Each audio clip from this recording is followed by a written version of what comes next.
Curse of Strahd is a D&D module that has been regarded as one of the best modules for D&D, with it having one of the best sandbox experiences ever created within all of the official D&D modules. One of the key elements to Curse of Strahd is its main antagonist, Strahd Von Zarovich, which provides a killer boss with very compelling motivations for you to play with as a dungeon master. And we're gonna be beating him up with peasants. Yep, throwing all kinds of different peasants at Strahd until we see how many he racks up before he is turned into mist and evaporated. The environment for this episode is a vampire's mansion. We are not using Castle Ravenloft because we'll be here for years if we did that, with peasant SWAT teams entering to beat him up with their clubs. We actually recorded this episode live on YouTube. If you want to catch the next stream, subscribe to see these shenanigans unfold live. Some rules we've made for this fight. All of the peasants' weapon attacks are considered magical and were kindly donated by the most famous type of peasants in history, the French. Number 2. Strahd could forego using his regeneration ability to regain a level 3 spell slot to combat the peasant's weapon buffs. Number 3. Strahd has accidentally uninvited himself from the outside world, so he cannot leave his compound. Number 4. We'll be throwing stronger variants of peasants, worth more points, at Strahd until he goes down.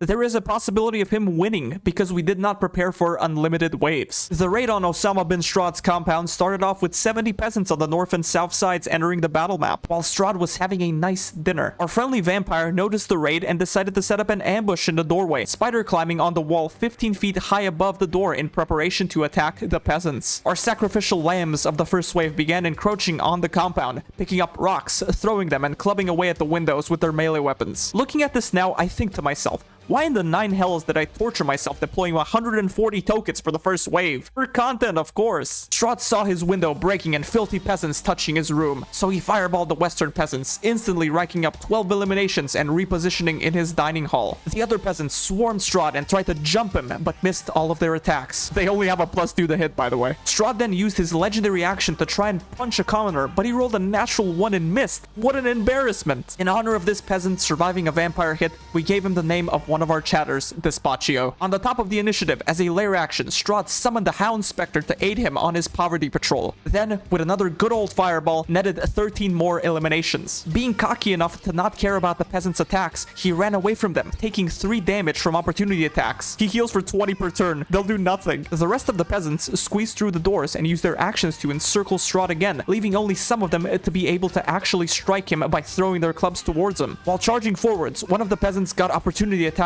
by a specter, adding 1 more to the count. The peasants chucked their clubs at Strahd and bonked him with 3 attacks, dealing 5 damage to him. Our reinforcements have arrived. 10 angry mobs are coming in from the north and south angle of the mansion. A little bit of foreshadowing, they take double damage from AoE spells, and they are worth 10 peasants if they manage to get eliminated. Strahd punched the commoner with his legendary action and fireballed 15 more commoners, along with his specter. Acceptable casualties, of course. Walking through his walls to evade the assaulting commoners, he took 2 damage from a random club striking him. The peasants, like a SWAT team, broke his door down and swarmed Strahd again, attempting to club him in passing but adding 1 more peasant to the elimination count from an opportunity attack. They ended up landing 3 hits and a crit for 13 damage, all of which can be healed up in a single turn. Strahd then punched another peasant at the end of their turns, adding 1 more to the count, and atomized another 22 peasants with a fireball. The commoners, seeing Strahd going through the walls to evade them, tried to jump him, with 6 peasants making grapple checks on him in order to keep him still, and actually succeeded, making Strahd's movement speed 0 until he beats up whoever is grappling him. His specter also eliminated 1 more peasant before fading away due to blunt force trauma. Strahd then sent another nuke at the peasants and angry mobs, rolling extremely low for fireball standards and nearly eliminating the 3 angry mobs completely, but wiping out 31 commoners. Oh, and he also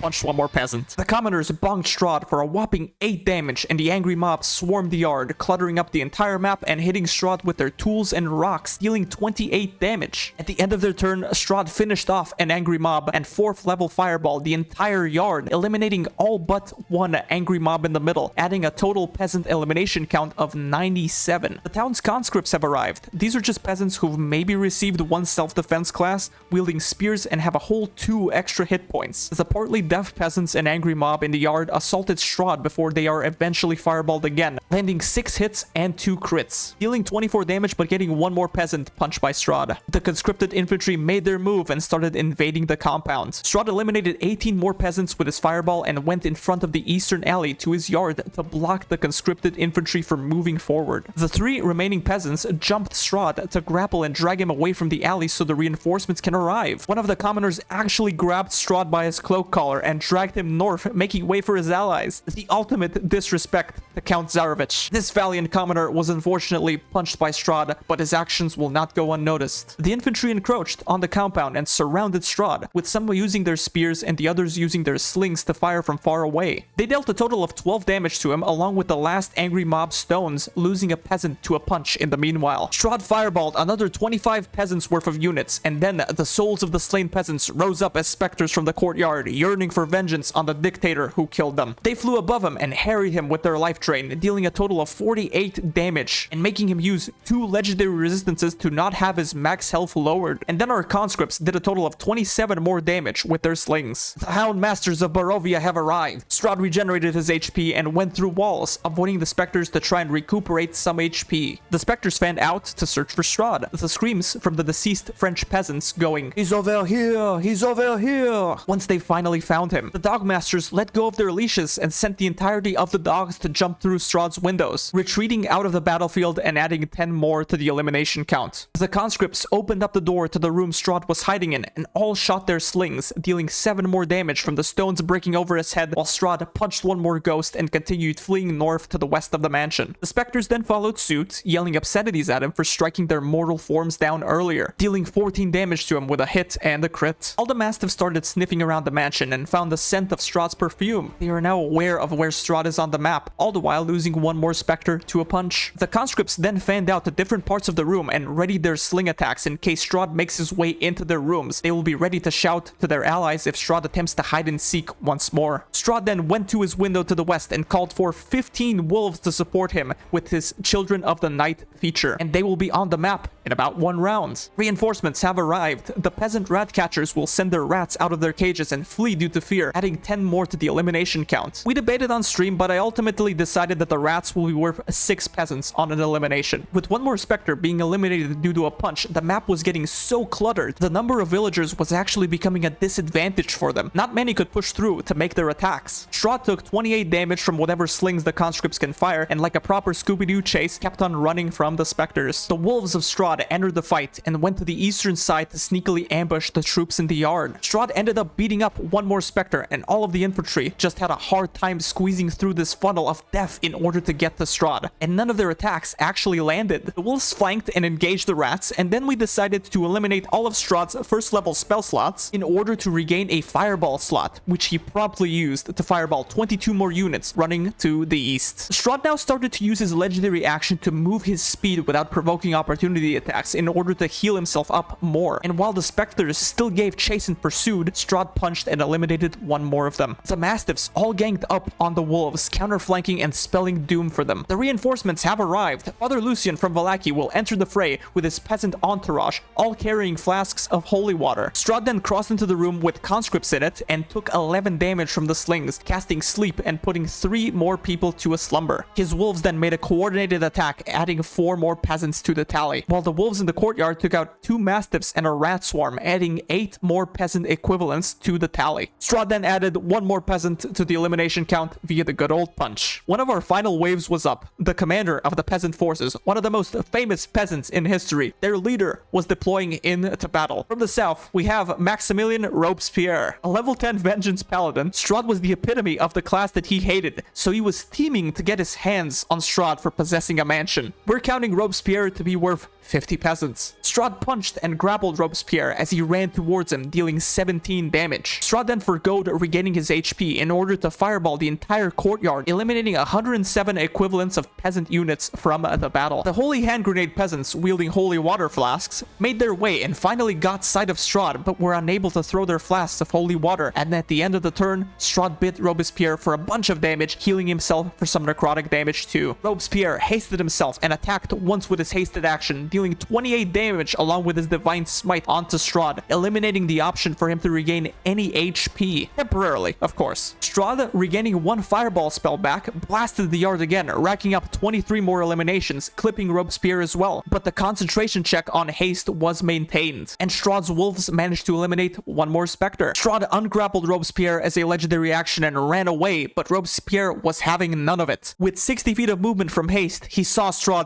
through the demolished door from the fireball hitting the courtyard, and with a shout, charged towards him, aiming to put him on his guillotine. He landed 2 attacks and pumped all of his highest level smites onto Strahd, dealing 63 total damage to Strahd. Taking down the menace of Barovia, the people's champ, Robespierre, will land the killing blow onto Strahd. Even though Robespierre wasn't particularly fond of religion, he accepted the Pope's title of saint out of cordiality and celebrated with the other peasants. GG's. All in all, Strahd took out 442 units worth of peasants, while it took 539 total being deployed. In the end, to much of everybody's dismay, the French won. Thank you for watching. We had such an amazing time streaming this with all of you making us wheeze from your chat messages. If you want to see more in the future, like and subscribe, and to whoever is still watching, you've been spared the guillotine by Robespierre. Have yourself a good one.